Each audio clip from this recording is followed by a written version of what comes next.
But first, the following segment is sponsored by Eastern Title and Settlement and the Mortgage Link. In a multiple offer situation, the best offer isn't always the highest. It's often the cleanest, most flexible, and most aligned with the seller's goals. Joining us now to share some tips on how to make your offer stand out from the others are Ben Goldman of Eastern Title and Settlement, Jacob Dowling of the Rollings Home Team, along with Kevin Russell from the Mortgage Link, who is here to share your tip of the day. Gentlemen, welcome. Thank you so much for being here. Thank you. Of course, we would love to start with that tip of the day. Yeah, thank you for having us. Our tip of the day today is the stronger your pre-approval, the stronger your offer.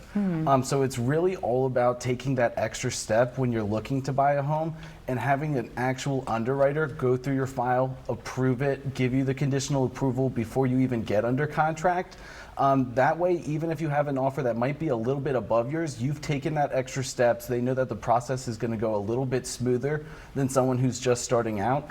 And they might take your offer even above someone that's giving a little bit more money because they know that this person is going to close. That is a great tip.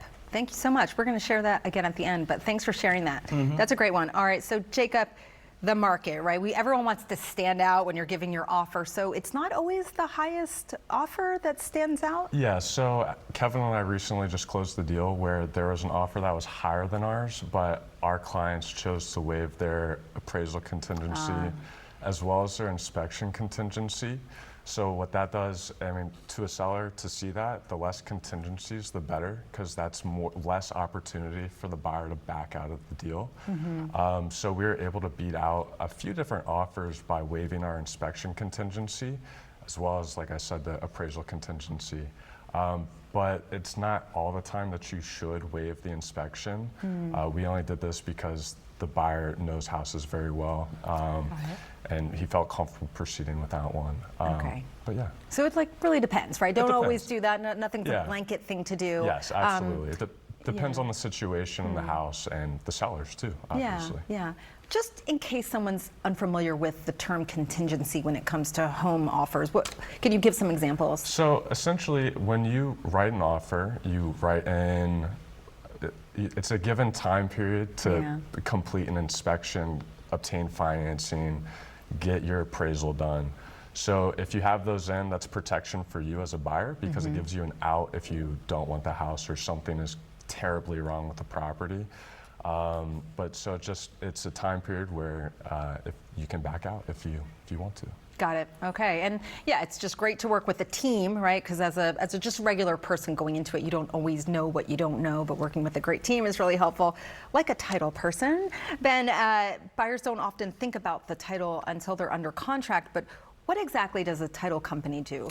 Well, we do a lot, but the Reader's Digest condensed version is really, really simple. First of all, we make sure that when we come to the settlement table, the buyer has clean, clear, marketable title with no liens, clouds, and encumbrances whatsoever.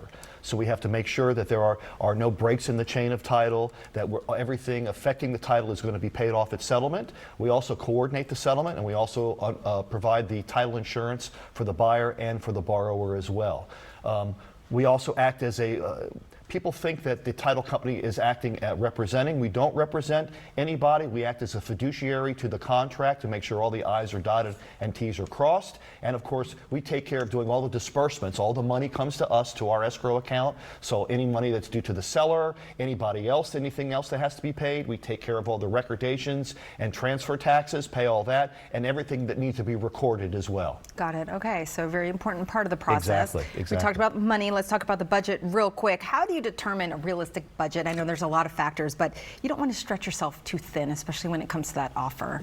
So, I mean, the first step to know your budget is meeting with him right here and getting a pre-approval. That gives you a pretty set amount of where you can go and how high you can go before your DTI is too high. Okay. You definitely don't want to be house poor. People stretch their budgets out too thin to where they have their payment for their house and have very little money for other things that are also important, like potential repairs, other things other than the house, furniture. Well, some things that people don't think about, and that's why you need to talk to your loan officers, they think, okay, I can handle the loan payment, but they forget about, oh, I have to pay utilities now? They didn't think about that their utilities are going to come on top of that. Right. So yeah, well, again, it's important to work with a team, especially if it's your first time or you're doing some sort of investment, but there's all kinds of things that we don't know that you guys know, but I really appreciate you being here. This is a great conversation. Thanks, guys. Thanks for Thank having you. us. Yeah. Here's another look at the tip of the day. For more, the number to call is 301-996-7432 or visit themortgagelink.com.